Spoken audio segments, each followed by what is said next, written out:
I'd like to kind of give you a little background on how I came to be a Sigma Nu.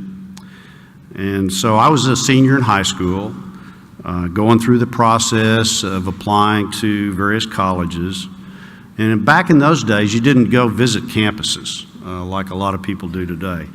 You basically listened to your parents, your friends and teachers, and counselors. Then you filled out your application, you sent it in, and would see what came back. So I was really fortunate to be accepted to Duke, Washington University in St. Louis, University of Oklahoma, and Oklahoma State University. But money was pretty tight in the Humphreys household, and the scholarship money just wasn't enough at the two private universities. So the decision came down to the two state schools, either OU or OSU. And as the spring of my senior year rolled around, I began to meet fraternity guys from both OU and OSU. But pretty soon I'd narrowed it down to OSU for a couple of reasons. First, my dad said, "Don, if you want to be an engineer, you should go to OSU." And since I'd been good in math and science, he thought I should be an engineer. So I did. And second, and more importantly, I began to meet the guys from Epsilon Epsilon at OSU. And I was to meet many different fraternity men that summer. But what really cinched it for me was when I met the Rush chairman, Burns Hargis. Now, you may have heard of him, probably have. He's now the president of Oklahoma State University, and he presented this lecture a few years back. He was a really impressive guy, as were all the members and other Rushies. So after Rush Week in late August 1966 came bid day, and when I opened the envelope that morning, it was easy to make a decision to join the best fraternity at OSU, Sigma Nu. That year made to me what have become lifelong memberships, friendships, and also I learned a lot of life lessons along the way. So those days were in my mind as I began to reflect on how to prepare for this speech. So I decided to start with my pledge basics, beginning with our wonderful and inspiring creed. You know, it still gives me a chill when I say it. To believe in the life of love, to walk in the way of honor, to serve in the light of truth. This is the life, the way, and the light of Sigma Nu. It is the creed of our fraternity. Well, I decided to dig a little bit deeper into each of those three words and look up the actual definitions of love, honor, and truth. So, in today's age, where does one go to find definitions? You go to the fount of all knowledge, Wikipedia. Now, it's truly mind-boggling the amount of information we have at our fingertips in the internet age. But it can be a bit confusing because there's so much of it. So first I looked up love, 15 pages of information and definition. Then honor, 6 pages. And finally truth, 25 pages. You know, I didn't realize truth could be so complex. So in an effort to simplify, I went to Webster, again online. And that's a little bit shorter, but not much. And nothing was really hitting a chord with me. So I went back to my 1966 pledge book, The Way of Honor. I guess we still have this, but I don't really know. For me, this was a Bible in 1966. It was written by a regent named Dick Vaughn from the University of Texas. It's a wonderful book. So I decided to read it again. And these three key words were defined in the context of our fraternity. First, I focused on love. And on page 23 of this book, I found love in our creed is used in the biblical sense. God is love. If we love one another, God abideth in us. Let us not love in word, neither with the tongue, but in deed and truth. So I ask you to remember the words, in deed and truth. So also on page 23 was the definition of truth. And truth in our creed is ceaseless yearning of all men for a wider outlook and nobler existence, to open wide life's windows to the revelations of heaven and earth. Now I want you to remember the words, a wider outlook. Lastly, I focused on honor. Page 22 I found, of honor, Webster says, a keen sense of right and wrong, adherence to action or principles considered right, integrity as he conducts himself with honor. Now remember the words, a keen sense of right and wrong. Now it goes on about honor. It is this and more, uprightness, integrity, a fine sense of one's obligations, behavior that is worth or becoming. And further, on page 91, you have honor when you exercise every talent you have. It goes on, there is honor in helping others. Now remember the words, helping others.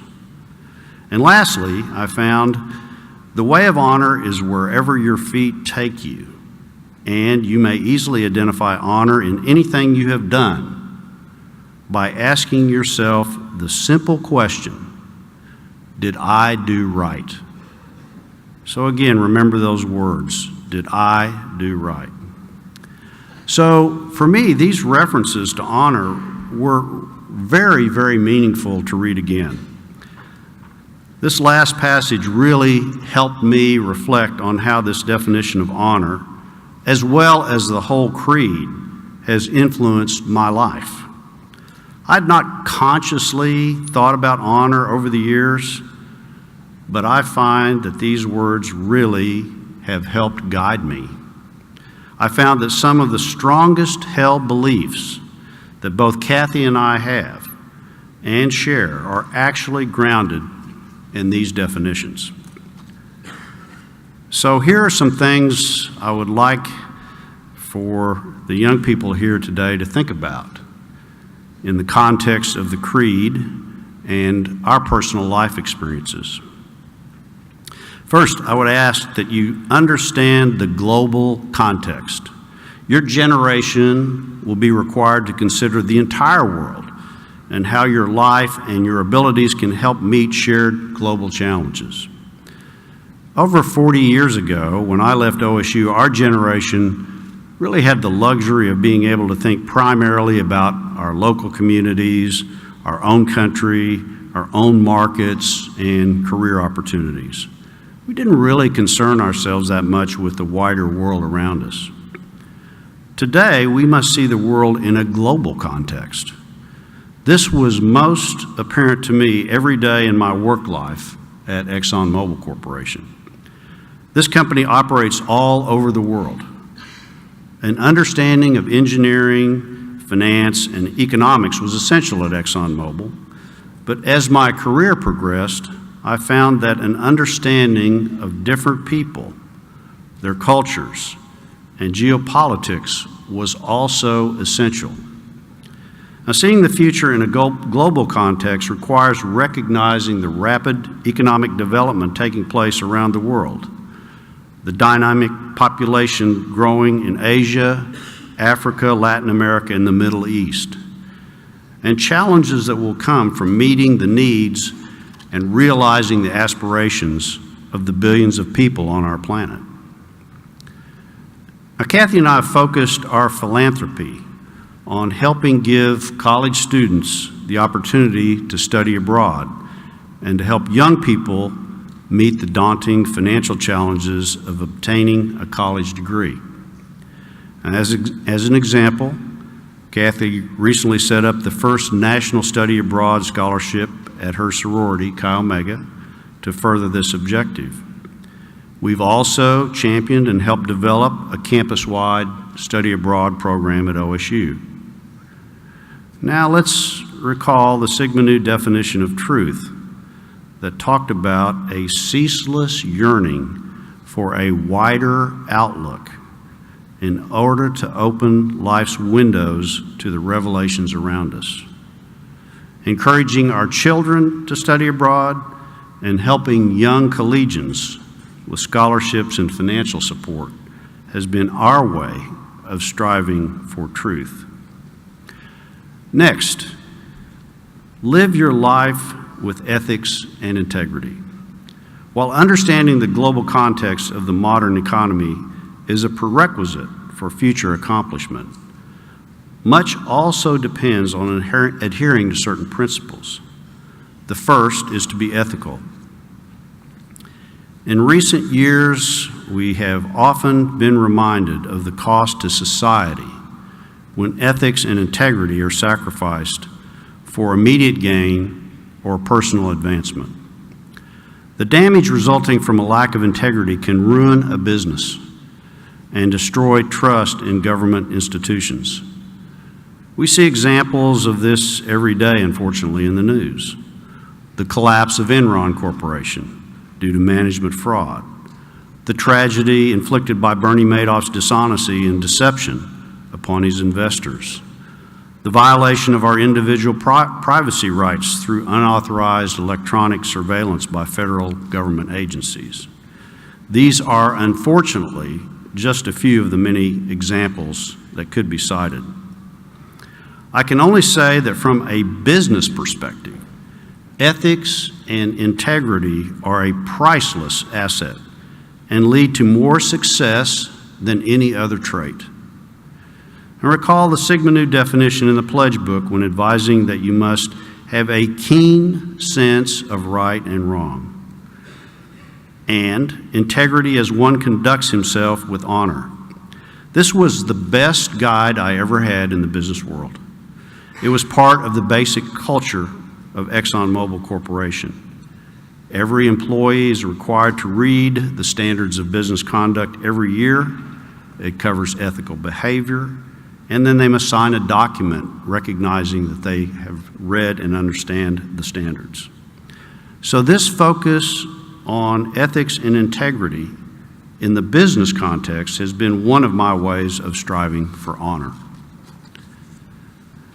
Now, for many years, Kathy and I have had a favorite saying, and it's guided us over the years.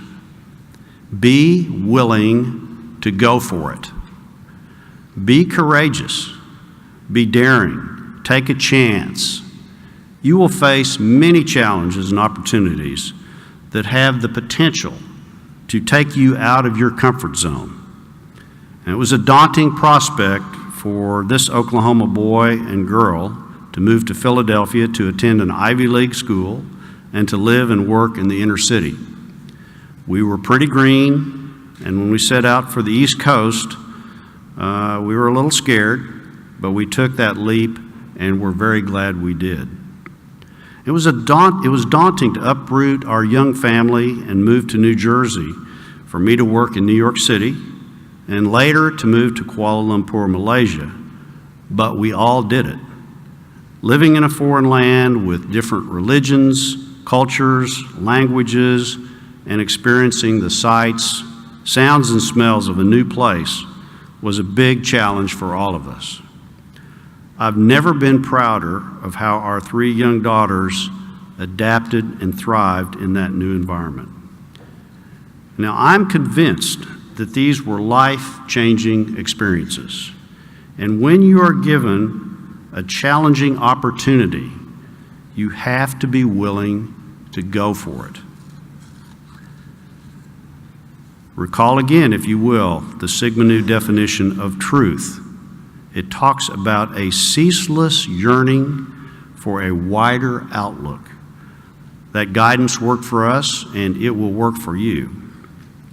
And lastly, be willing to give back. Be generous. Give back to your school, your fraternity, your church, your community. Find a cause where you have a passion and invest your time, talents, and treasure. I appeal to you to always consider the opportunity to pay it forward. And that may mean to this wonderful fraternity of ours that has meant so much to each and every one of us sitting here today. But find a way to give back. Giving back is really the embodiment of our creed. It shows love, not just in word, neither with the tongue, but in deed and truth. It shows truth by encouraging, enabling others to have a ceaseless yearning for a wider outlook and a nobler existence. And it helps you answer the simple question about honor. Did I do right? And if you give back, the answer will be yes. Thank you for your attention.